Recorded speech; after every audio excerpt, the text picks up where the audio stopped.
Okay, good morning everyone, and welcome to No Capes, the show where we talk about creator-owned comics with creators who own comics. Today I have the wonderful Sweeney Boo with me. Sweeney, if you'd like to introduce yourself to everyone and let them know a little bit about your work. Sure. Hey everyone. I'm Sweeney Boo. I'm from Canada.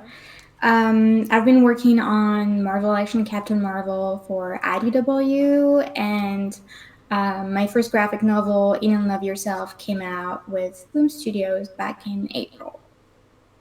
And if you look me up at like Sweeney Boo everywhere, like you can find more of my work. Excellent. I actually just put Eat and Love Yourself in my wish list yesterday, so I'm hoping to pick it up on payday. Yay! I hope you like it. Well, I already love the cover, so that's enough. Like, basically, if your art's on it, it's an instant sell. Oh, thanks. That's very nice. There's a few folks in the sort of indie creator-owned community that I've been following for a while now, and if I see a book whose art I recognize or name of that writer, that's it. That's on my pull list. I'm quite the same, honestly. Excellent. And today we're talking about Middlewest, which is a really neat comic by Skottie Young and is it Jorge Corona? I haven't actually I would heard say, the name out loud before. yeah, I would say it's probably Jorge, but yeah, Yeah, I thought I'd better double that's pretty check. fair. But yeah, they've got a wonderful creative team on this book. Skottie Young, I have been following for a little while. I did an episode a little while back on I Hate Fairyland, which was really fun. And I've been looking forward to talking about this comic for a while now, pretty much since this show started taking this shape. So I'm really glad you're here to chat about this with me. So yeah, we've got Skottie Young on story, uh, Jorge on art, Jean-Francois on colors. Now, I think Jean-Francois did the colors on I Hate Fairyland as well, if my memory serves. And also on Oz, like at the very, very beginning, this is how I've discovered like Skottie Young back in like Oh, cool. 2009. All right, that's going straight in the look up immediately after the It's an episode amazing list. series. Because I think I've seen that one but haven't read it yet. Yeah, cool. All right, I'm going to read that after the show. Every single time I find out about an amazing new book that I want to read. I love comics for that. Yeah, right? Um, Yeah.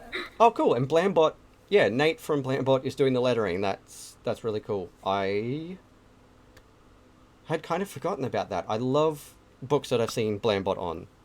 I'm always impressed.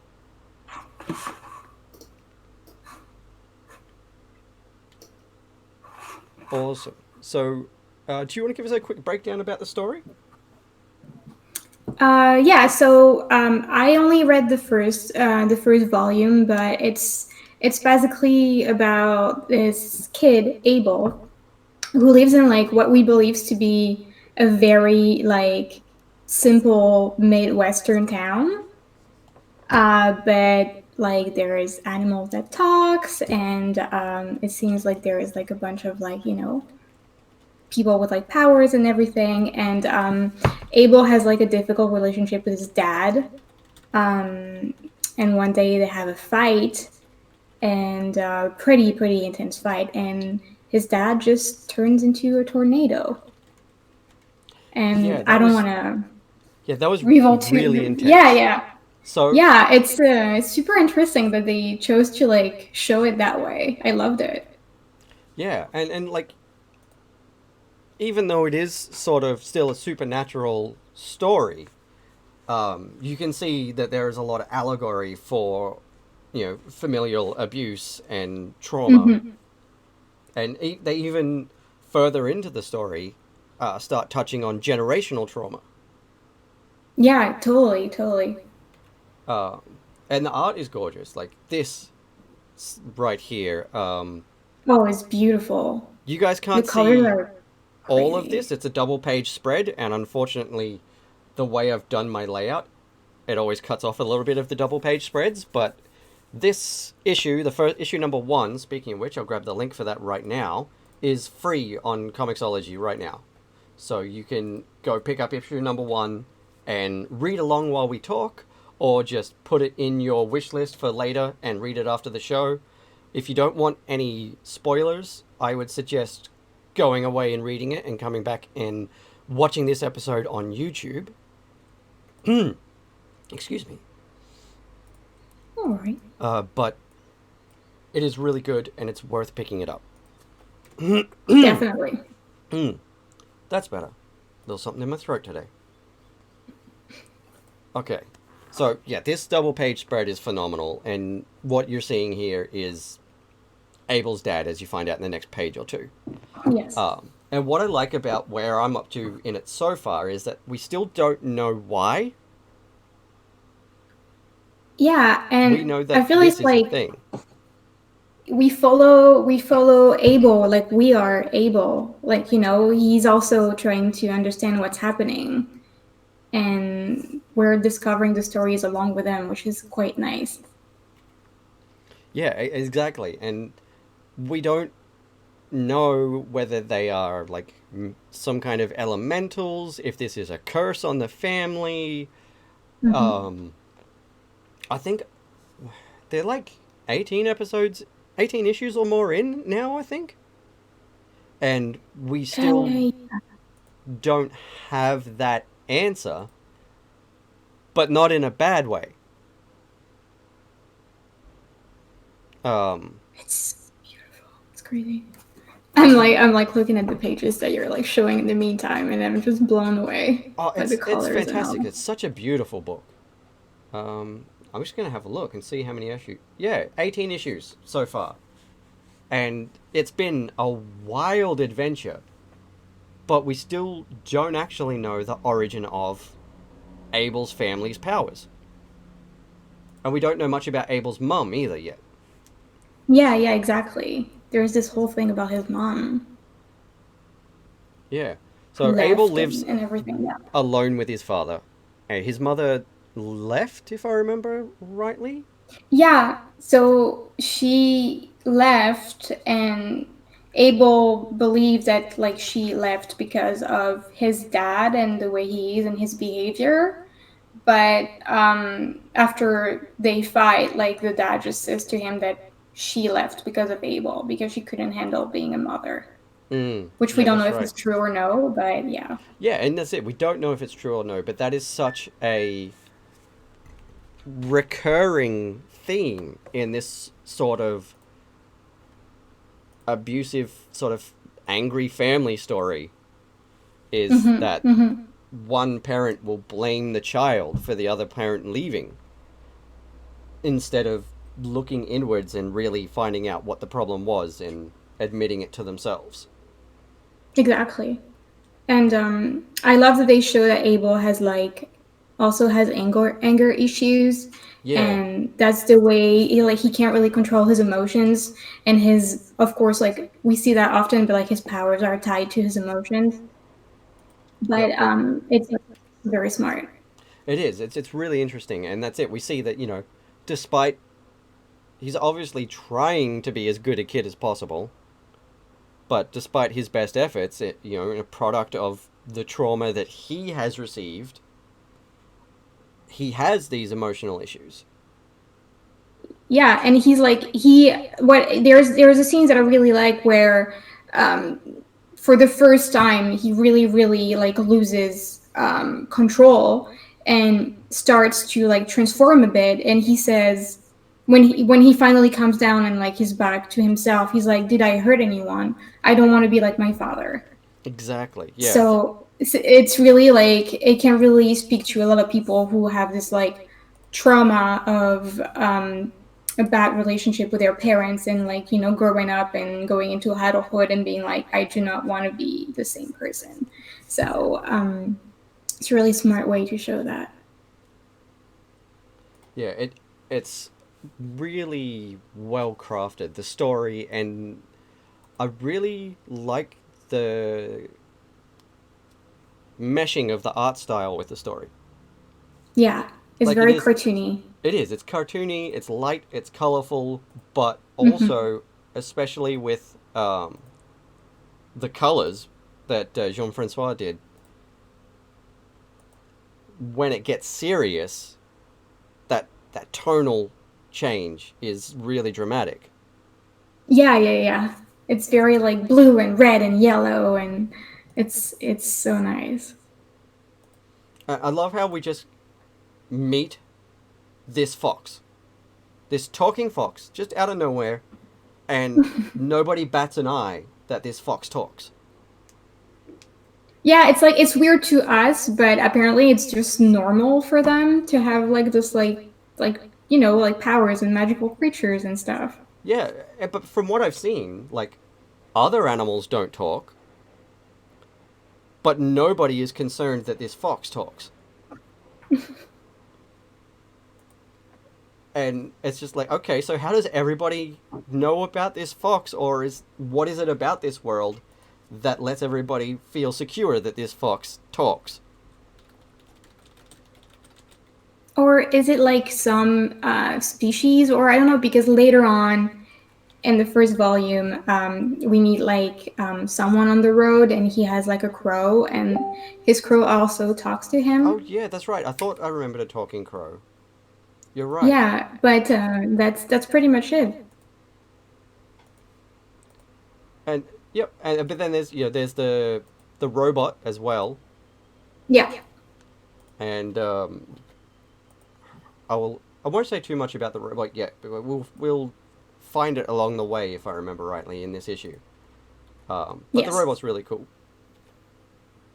And it I love the design. gets some upgrades later in the series as well. Oh, really cool. All right, let me skip forward a little bit. I love how we see this. I didn't really notice it before, but having read and found out more about the world and everything, coming back to issue one now, I'm noticing things like these fuel pods on all the buildings. Oh, true, true. I didn't really pay attention to them on the Me first read either. through, but knowing what we know about that fuel now and seeing them everywhere, it's really neat that there's these little touches. Yeah, it's really, really smart. It's definitely you don't really pay attention to it at the beginning. You're like, oh, okay, sure. But it's so important to the story. It's cool. Yeah, and I like that there's the blimps and stuff, Hmm. that they have airships and things in this world, and it's not made a big fuss about to introduce that concept either. They're just here. There's this scene Yeah, where Abel is riding off with his friends. but I also like that they also like show very like normal things to do. Like he delivers newspaper. It's like it sounds like really, really just like the most normal thing, and then you have that in the background. Yeah, So yeah, it's just exactly. He's got a paper it's a route. nice mix. Yeah. Yeah, and then there's this weird tech with this pink fuel, and there's just personal airships strapped to every building. Man, the details are so cool. And then obviously he's actually falling in with the bad kids, and they try to convince him to steal. And he gets in trouble, obviously. Yeah, which is always what happens. Comicsology has just been a bit crazy. There we go. It's back. Yeah, and then they get pinched, and he has to wait for his dad to come and pick him up. And it is that scene, we've seen it so many times in so many movies, where the angry dad comes to get him, and the kid shrinks because he knows what's coming. Yeah. And it shows that he's been like waiting for so long too, Yeah, yeah, it's knowing what nighttime by would the be time he gets coming. there. Yeah.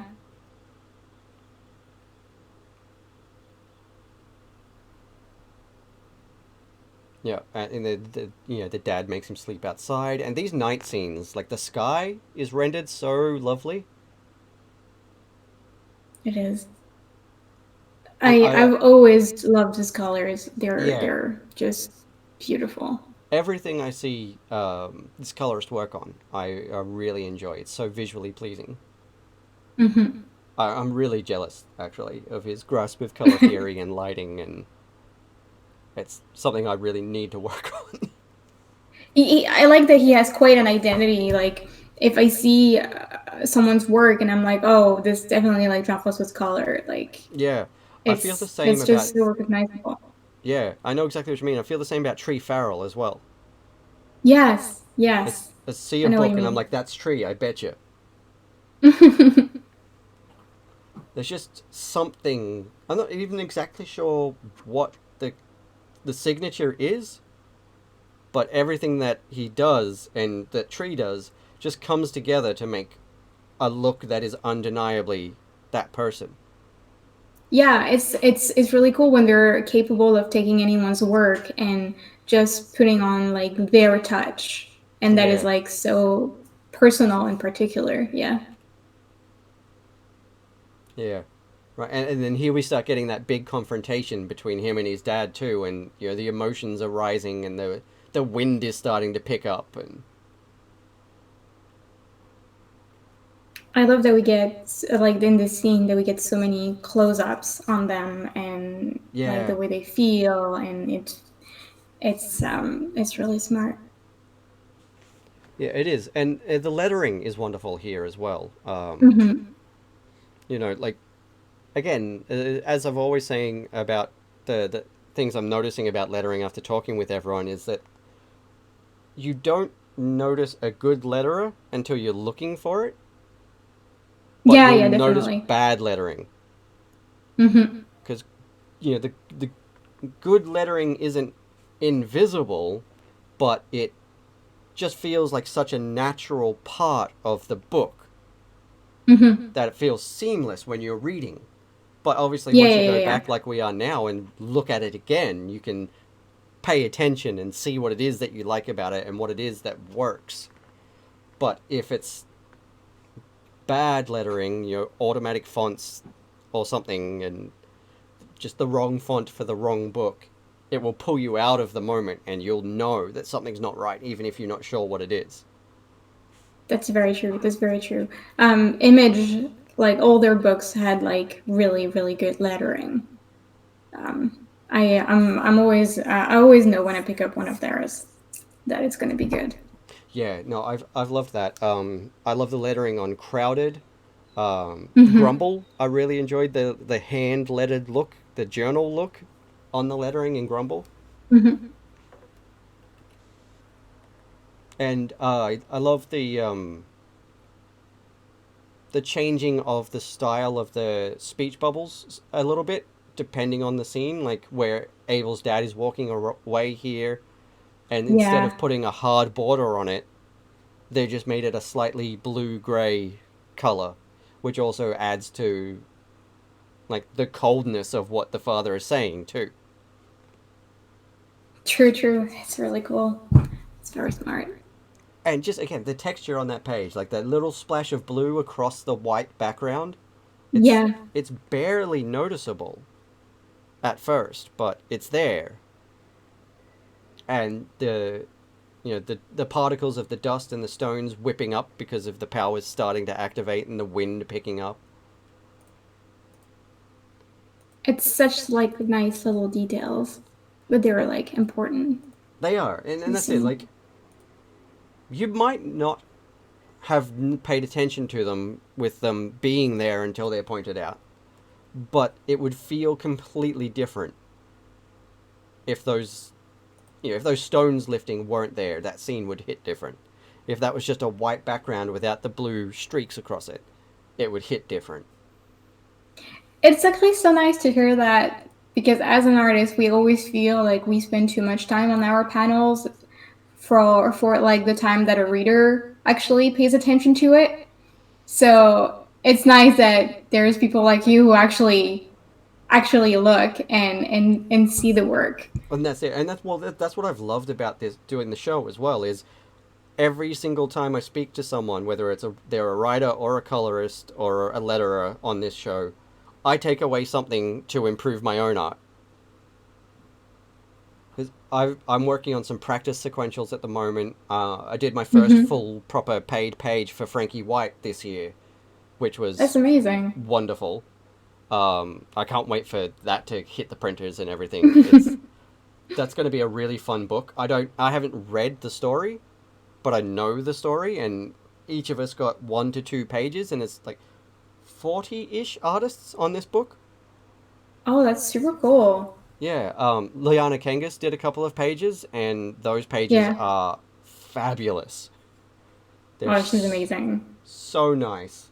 Um, Frankie got Simone Ragazzoni on the book, who was doing some of the Boom Studios Power Rangers.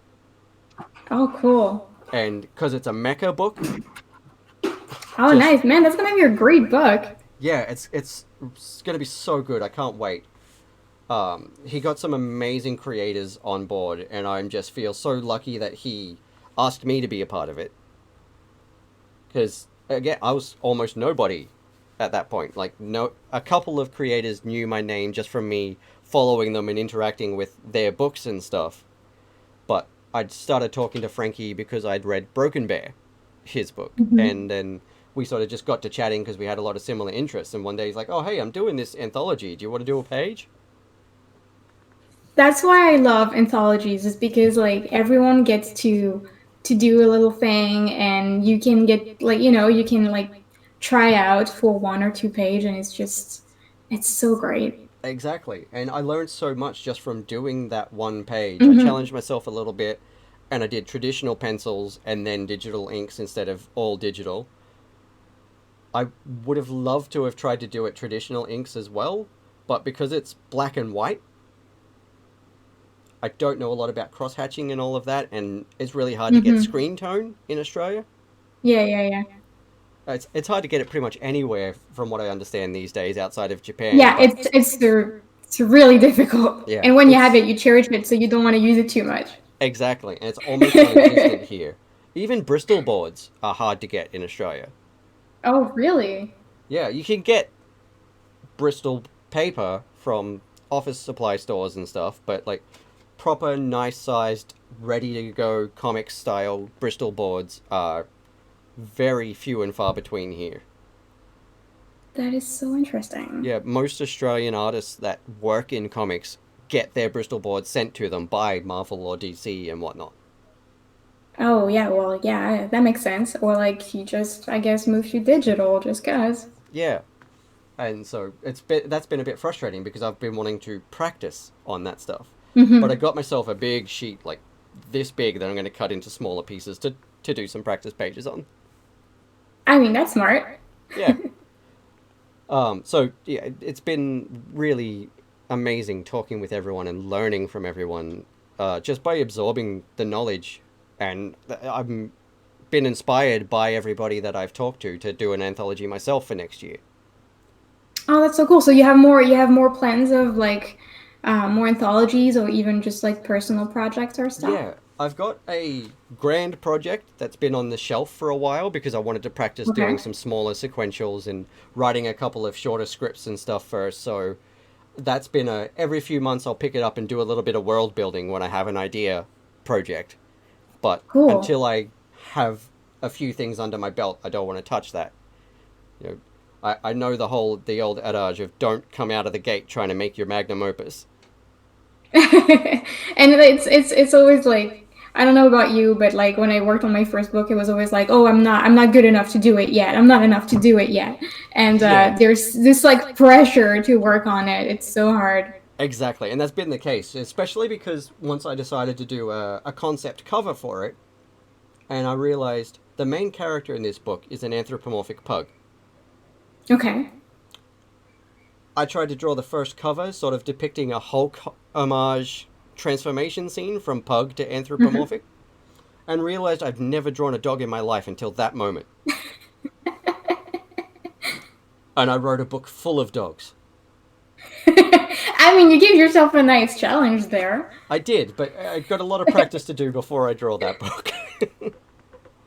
That's also what I love about comics. Like today, I had an email for something that I'm supposed to work on, and it was like, "So, is there anything that you don't like to draw?" And I'm like, honestly, just like put whatever, because it's always a challenge because there are things that I never think about drawing on my own as like free time or something. So Exactly. it's nice practice.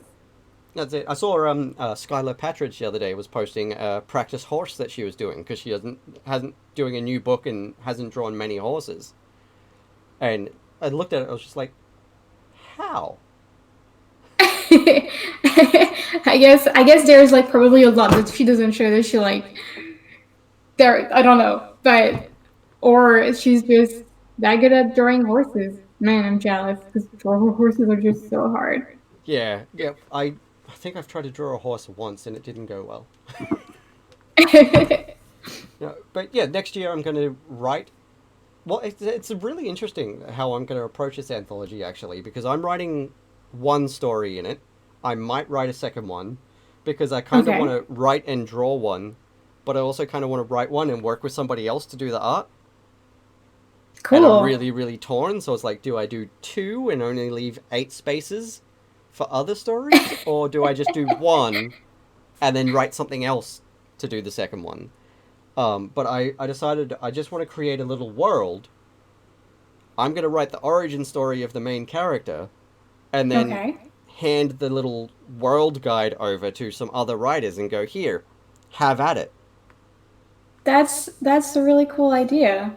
I just thought that would be really fun also to see like what other people do with the rules of this sandbox. Yeah. No, it's really smart, and you can definitely have like a such a nice like, and even like if it's like based on the same story, like I don't know, different minds. You can have really cool stuff in there. Yeah, exactly. I'm just going to do a couple of things like here are some key characters. You can use them Mm-hmm. or not use them. Here is what the world looks like and what the tech is. Off you go. I mean, that's fun. That's a good idea. Yeah, I'm really looking forward to it too because it's a really schlocky 70s aesthetic spy story. Cool.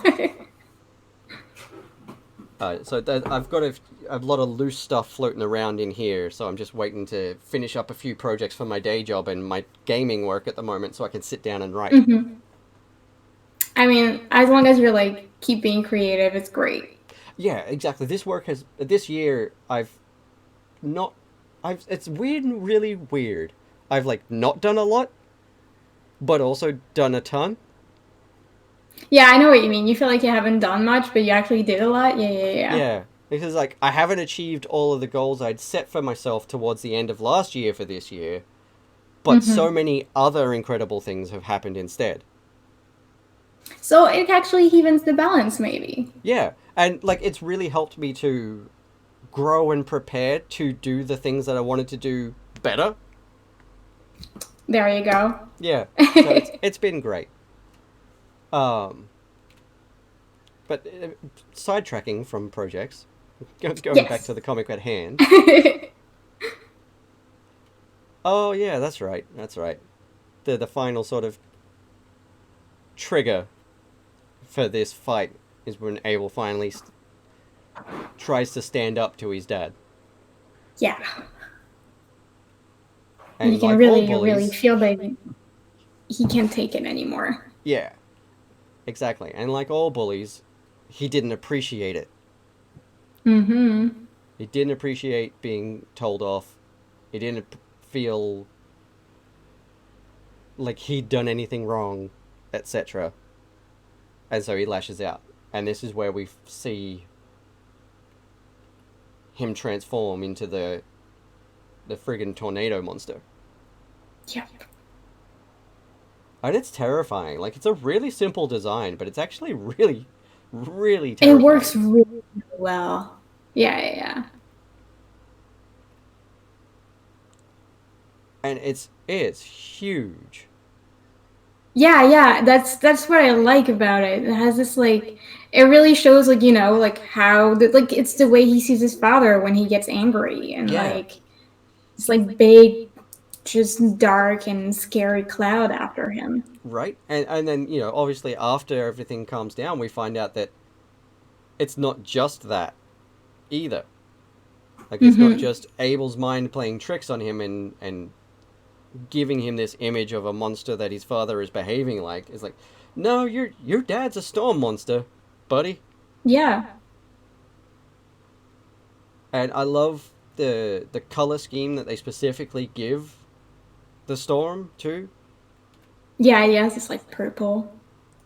Yeah, the dark purples and like a really menacing blue, and the contrast of that with those like ominous glowing orange for the eyes and the mouth. You can almost like hear it because it's so dynamic. It's Yeah, it's beautiful. exactly. And I love the sound effects that Blambot has done as well, like the woo woo of the train in the distance Yeah, there. yeah, yeah. I actually forgot about that there was a train, but Me that too. I had to go back and I was like, "Oh man, that was just there." It's so yeah, smart.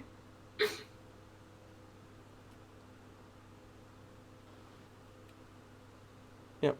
And yeah, they climb up on the signal platform and jump onto the train to get away from this storm monster that's just tearing people's homes apart in the background. Yeah, completely destroying the town. Yeah. And then we see the storm pierce Abel. But interestingly, I kind of forgot this had happened. We see that instant where the storm's face looks upset at that. Yeah, yeah. Like True. like an instant pang of regret. Because I'm pretty sure the father doesn't have any memory of all of this afterwards. Yeah, I think so. I think he just wakes up butt naked and having no idea what happened. Yeah. And then Abel's chest is growing now. So, and that's the thing. That's what makes me wonder. Like, is it a curse, and his father's passed that curse onto him now? Is it something that was always going to happen, and this incident just triggered it? That's a very good question. Because Like, that raised, yeah. yeah, that the more questions related to that are raised when Abel finds out about his grandfather, Exactly. Yeah, yeah, true, true. who's like a snowstorm, even.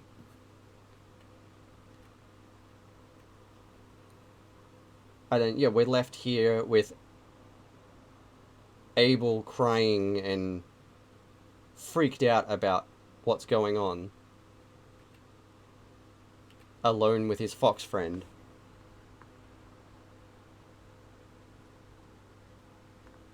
And then obviously I'm not going to fiddle too much with comicsology right now to try to open up issue 2.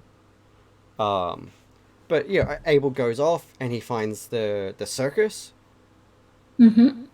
and he befriends I've forgotten the character's name right now, but he befriends the little mechanic and their robot that they built. And he And starts working for the circus yeah, for a starts little working bit. for the circus. And we find out that the lady in charge of the circus knows something about his family, but we don't really know how or why. It's interesting because she like the same way that like I was saying we follow him and the way he also like discovers things like she doesn't want to show him or tell him right away what Yeah, happened. She's like you need to find it on your own time and all of that. So that's also very interesting. yeah. And that's kind of the thing, isn't it? When it comes to things like trauma and and abuse and stuff like that, sometimes you can't tell someone. Exactly. And there's this whole sequence about memories and going into Abel's memories and the way trauma, like maybe changed some of his memories and perception of his dad and the way he was in the past. So it's really smart. Yeah. Yeah, and that's it. Like having been in this situation where his dad is so distraught and angry and resentful for so long, he wouldn't be able to remember him as anything else, especially as a kid. Exactly.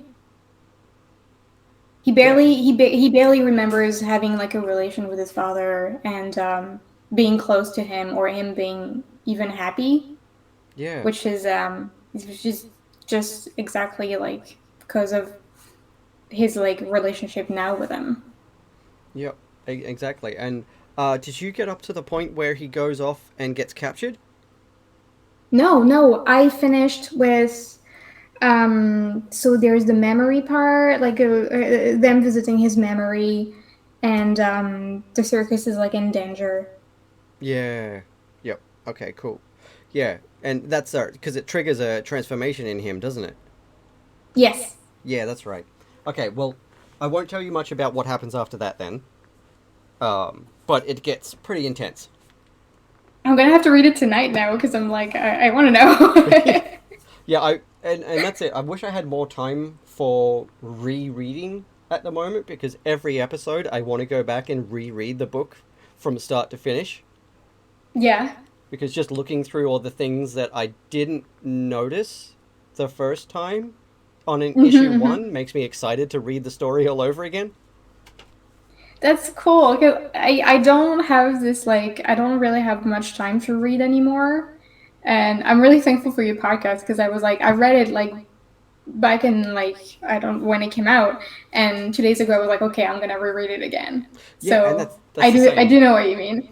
Every week I try to reread at least like the first three issues of a book that I'm going to be talking about so I can remember stuff. But sometimes, like today, I didn't actually get a chance to pick this back up before the episode.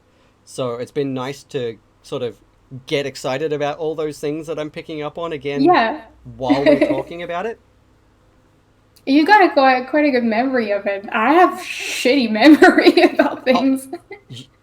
I am lucky that I can remember the things that I've remembered because a few of the viewers who have seen the show before will know I have ADHD. It's so interesting how the way ADHD work. My partner has it too, and even though he's not gonna remember about something that happened yesterday, he can quote me The Simpsons The just thing, all the time. yeah, the I'm thing that our blown brain away. latches onto, like my partner will say something just sort of off the cuff, and then weeks later, I will do the thing, and they'll be like, "What? This is amazing! I love this thing." I'm like, "Yeah, I know. You told me about it 6 weeks ago." But if they ask me to do a chore in the other room, I will walk into the other room and then come back and go, "What did you ask me again?" I mean, I would call that remembering the important things. Oh yeah, but sometimes it's also really dumb things. Like Yeah, it'll be yeah, something yeah, yeah. offhand that they've said, and we'll mention something in conversation. And they'll be like, "Why do you remember that?" I love that. I don't know. I find it quite amazing. Yeah, it's like, I don't know. Sometimes I'll forget what's happened on a page by the time I get to the bottom, and I have to reread the same page 3 times before I move on. That's fair. But yeah, I'm always amazed when it's a book that I haven't read in a while, but I can actually remember quite a bit of it. But what always frustrates me is I forget names. I can remember story beats, Hmm. but I'll forget the names of the characters. Names are really hard. I'm the same with movies. I can't. I watch so many movies, and every time a person is like, "So what are you watching? Who's that character?" And I'm watching the movie, and I'm like, I don't know. I can't remember that. Speaking of movies and things, though, in relation to comics, there was a series that was in the works over the last year and a bit that I think has been put on hiatus because of 2020, unfortunately. Yeah. But I really, really hope it still goes ahead, like next year or so. Um, Hang on. Rob Guillory, who was the artist on Okay. Chew, Yes. Yes. his series Farmhand got picked up Oh my god, amazing. for a live action Do we know series. about? Oh my god, that's crazy. Yeah, and that will be creepy as fuck live action. I love the latest like TV shows that are based on comics that came out. Yeah, They're I like love how more and more non-superhero comics are getting picked up to make into shows. yes. The latest one that we watched was Lock and Key, and it Oh yeah, we was watched that really too. really good. I haven't read the comics for that actually, but we saw the show and I was like, oh, Me I've seen a few either. people talk about this. But it's great because at the end, it definitely makes you want to go and pick it up and like know more and all Yeah, of that. and that's it. Or I've like been you really know, torn. It's like, do I go and read it and find out all the stuff that's gonna happen? but also you can see the differences. Like I always Yeah, also do that with movies and novels, and like I love to see where they chose to like follow the like exact adaptation or like take liberties and stuff. yep, That's really cool. yeah. I did that with The Strain. I watched the show Oh, first, and then I went back and read the comics because I sort of found out about both of them at the same time. I'm like, okay, no, I'll okay. check out the show first, and then I'll read the comics, and then I'll know where the differences are, and it was really fun. Um, Did you find that they actually took a lot of like liberties, or it was pretty? it was pretty close, actually. Like there were Oh a few wow, small cool. liberties just to make things work better in pacing and things like that for Hmm. TV, but the main story beats and stuff were all almost the same. Cool. Um, I love when you can like watch a show or a movie based on a comic and like you can see a panel. You're like, oh, yeah, that's definitely a panel. yeah, right. I love that too, and there were a few moments like that in the show that just really evoked that tone. Have you read The Strain? No, I haven't, and I haven't watched the show either, actually. Mm. But I've heard a lot about it. Both are really good. I've actually got the novels sitting out on my bookshelf, but I haven't read them yet because I read the comics after watching the Hmm. show, and I was like, oh well, I should probably go back and read the actual book that it's based off and see where that all changes. But it was a really interesting take on vampirism. Yeah, it was like, wasn't it like a whole like it starts in a plane? Yeah, yeah. The Yes. movie, Okay. the comic and the show starts with this plane landing, and it seems like there's no one on board until they get onto it. But Creepy. like yeah, like the way they actually portray vampirism itself is different, and it's really cool. Interesting. Yeah, Cool. You make me want to check it out now. and it's got a really good cast for the show too. Corey Stoll is one of the main characters. Okay. Um, David Bradley, Kevin Durand is the one I was looking for. Um, he played the Blob in the Wolverine movies. Oh my god, okay. See, I can't remember names, but if you tell me like characters in movies, I'll know who it is. Yeah, he plays this guy who's he's got a past, and I actually can't remember exactly what his real past is, but he's like the superintendent. Okay. You know, he's like a rat catcher and a janitor, superintendent type guy, but he ends up being like one of the main players in the war against these vampires just because of his particular set of skills. Cool. What? It's really interesting. Oh, and apparently he's in the new Scooby Doo show. Oh, I still have to check that out too. Yeah, looks like just one episode, but oh, he's in Swamp Thing too. I haven't checked out the Swamp Thing series yet. Me either. It's already so sad that it was canceled because it looked visually very pretty. Right? It did. It looked so good. It looked like it hit all the tones that I would want a Swamp Thing show to hit. Yeah. Like really embracing the supernatural stuff and being real spooky about it. And even the design of like, like when there's like a Swamp Thing adaptation, you really want him to like look good. Yeah, And it seems like it was really good. So, yeah. I might have to check it out soon. I've been meaning to. I've just been. My partner, like, likes to watch scary stuff with me sometimes. but only when they're feeling right and under the daylight conditions. I can understand that. Yeah, so we've just kind of been waiting until we're feeling right to start watching that one. But yeah, like I'm gonna have to check if that's on my list of books to talk about for next season, because I actually really dig this comic and would love to talk about it at length, and I'm not going to right now because it's not the book we're talking about. I'm sure you're gonna have a lot of people interested though. There's so many Swamp Things fans out there. Like Yeah, creators who love it. Like, yeah. yeah, and that's it. There's so many good books, and like I've got to go back through my Comixology book list of all the books that I've read this year, because as I've done the show, people have told me about books, and I've read new books, and I know I've got to add them to the list because they were really good, and I want to talk about them.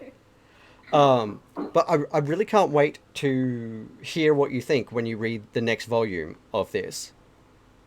I'll let you know. Yeah, for sure. Yeah, because it gets really interesting. We find out more about that fuel that I mentioned. Mm-hmm. We actually find out where it comes from, how it's made. And maybe a bit more about his mother. I remember there is something about his mother. I can't remember what it is, but we do see a little bit more about her throughout the story. Okay, cool. But either I've forgotten it, or we haven't gotten it yet, what her deal actually is. Mm-hmm, mm-hmm. I can't believe it's still going. It's crazy. Yeah. It feels like it came out yesterday. There's so much already. Yeah, and that's it. I'm really looking forward to the next issue. I'm not sure when the next one's coming out. When did number 18 come out? Maybe like a July bit of a this year. break. Oh, okay. Okay, cool. Yeah, So so I would it's- say that everything's been a bit disrupted by Yeah, COVID. this year. And it's part of volume 3. Yeah, so volume Okay. 3 is that. But yeah, it gets really interesting. You know, Dale and Abel find each other again, so you find out more about what their deal is from there.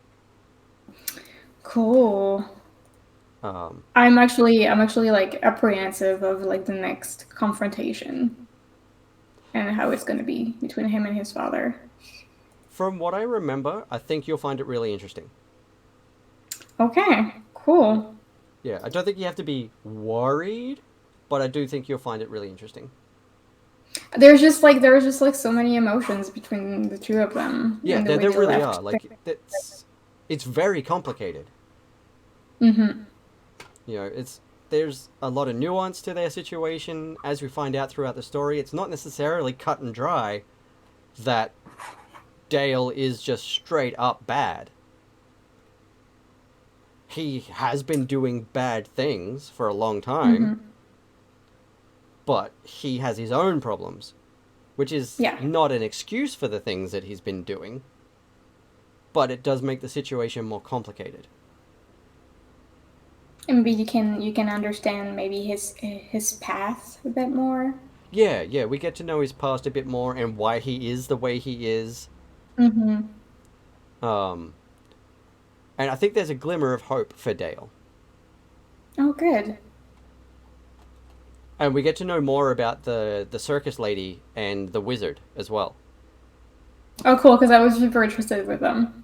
Yeah, no, we get to find out a lot more about them. We still don't know everything about them, but we do get to find out a lot more about them. And they get really interesting. That's really cool. But I need that volume 4 so I can find out where their powers come from and why they are the way they are. I didn't find any information on when issue 19 is going to come out. Yeah, I'm not sure.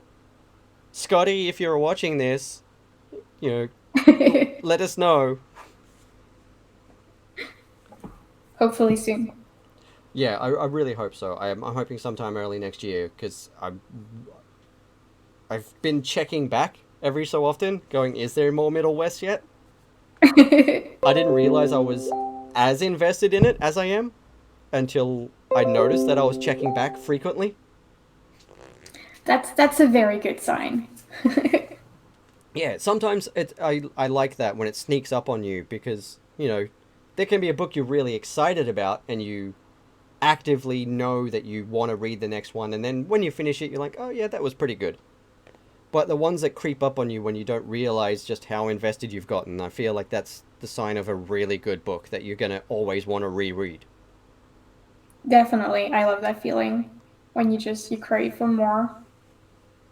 And the covers for this book are Oh gosh, so yeah. good.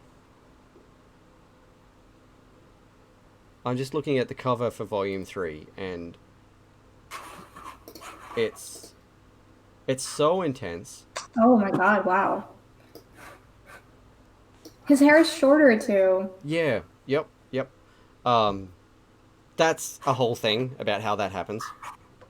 Mm-hmm. Cool.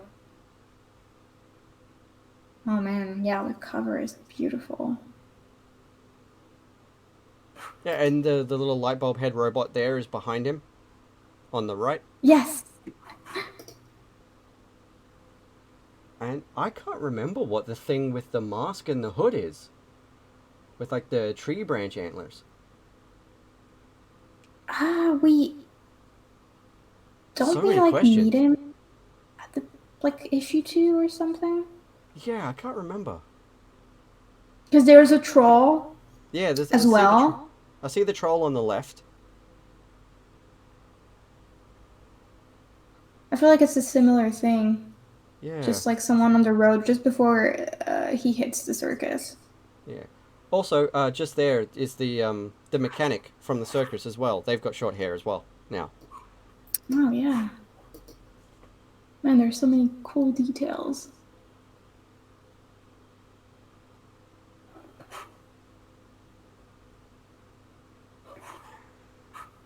What a cover! It's just Yeah. a beautiful book all around. Like it's a really interesting story, and it's a really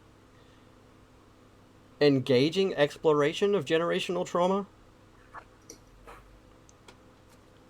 And it's really interesting because I didn't have that viewpoint on it when I first started reading it. I've only sort of started learning more about generational trauma and stuff like that over the course of this year. And Yeah, so yeah, how it just like follows you. yeah, Yeah. and it's been really nice to come back and look at this book with that fresh perspective and have more to think about when looking at it. Yeah, it's definitely a really good subject that they took on.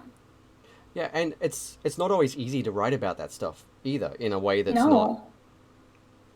problematic. And I I've feel like I've this. always been always had like a soft spot for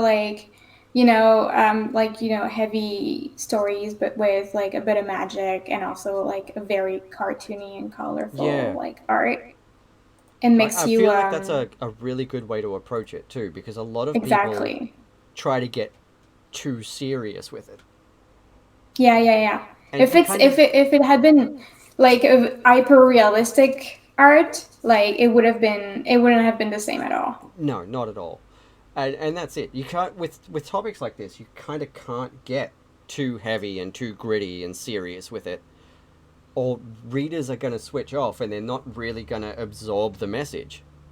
Mm-hmm. If it's too difficult to read emotionally, you're not going to get through it and you're not going to take away what you need to take away. So I feel like they've done a Mm-hmm. really good job of balancing it here, Completely. which Everything is works which is so really well. good.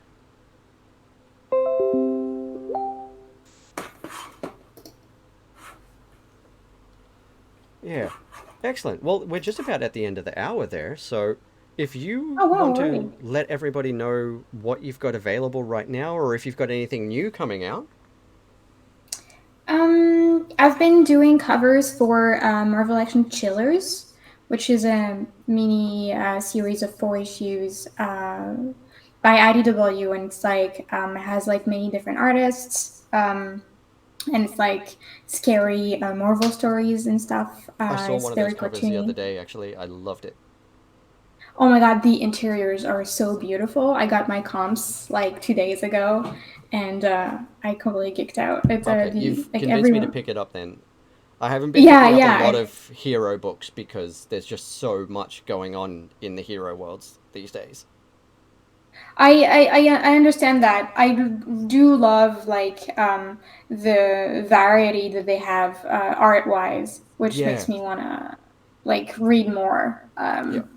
It's really cool. So I have that, and the new arc of Marvel Action Captain Marvel comes back next month.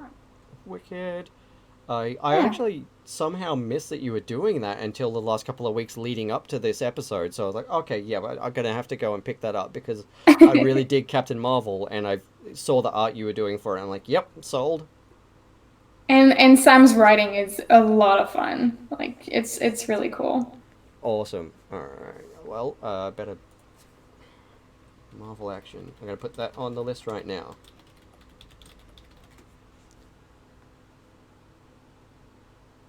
Awesome. And where can everybody find you? I'm on Twitter, Instagram, Facebook, and just my name, Sweeney Boo. Yeah, Awesome. I will link all those below for people that are watching this on YouTube, so that'll be in thank the you. description below. For the chat, if you scroll up a little bit, I've put Sweeney's links in there, including that latest picture of Winifred in a sweater, because it was Amazing. amazing. As soon as I went to just get your link, and I saw a picture of Winifred, and I was like, no, that has to be shared. That's amazing.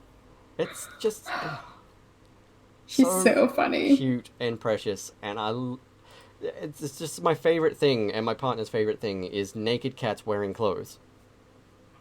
And it's just I don't know. I have like even more ideas to make her like crazy ones. She's a cool model. It's wonderful. Awesome. Well, thank you very much for being with us today. I really appreciate you coming on Oh, the thank you for show. having me. Um, yeah, as soon as I started doing this show, I was like, here is my wish list. Let's see who I can get on here. And I was so stoked when you agreed to come on the show because I've just been following your art all year and last year. And it's like, yes. That is so Oh, kind. Well, I'm so happy. I could come on. Thank you so much. you're super welcome. Sorry, I just found your Rat Queens commission that you did. I don't know how I missed that in the algorithm. It's fantastic. I love Rat Queens. Oh, thanks. I've got Yeah, it me on too. the It was shelf back here. actually yeah, it was got me into comics, so it has like a little special place in my heart. Yeah, Braga is the best. Yes, I I agree. love Braga. Excellent. And for anyone watching, you can find me at Sean Sunday Art on all social media. You can find me running the socials over at Ardent Roleplay. For anyone who doesn't know, that is the company I work for that does augmented reality for tabletop RPGs. And it's really fun, and you'll see a lot more of me running games with that in the new year. If you're an artist in Australia, you can join my Australian Illustrators Discord. If you're a TTRPG content creator in Australia, I have a Discord for that too. And if you just like my work or know capes and comics and tabletop gaming and want to chat about all of those things, you can join my regular Discord, which is open for everyone, no matter where you are. And I put artist tips in there, and we talk about comics and games and TV shows and just a bit of everything. So, thanks everyone for joining us for today's episode. Thank you, Sweeney, for your time. And Thank you. until next week is Tim McEwen, and we are talking about. What are we talking about? Ah, Self-Made, actually. I'm really looking forward to that one. That was a really fun AI story. That's next week's episode, and then on Christmas Eve, you will see not a live episode, but I will be releasing the episode with Fellhound talking about Eternal by Ryan K. Lindsay for the final episode of the season. So until next time, goodbye. Bye.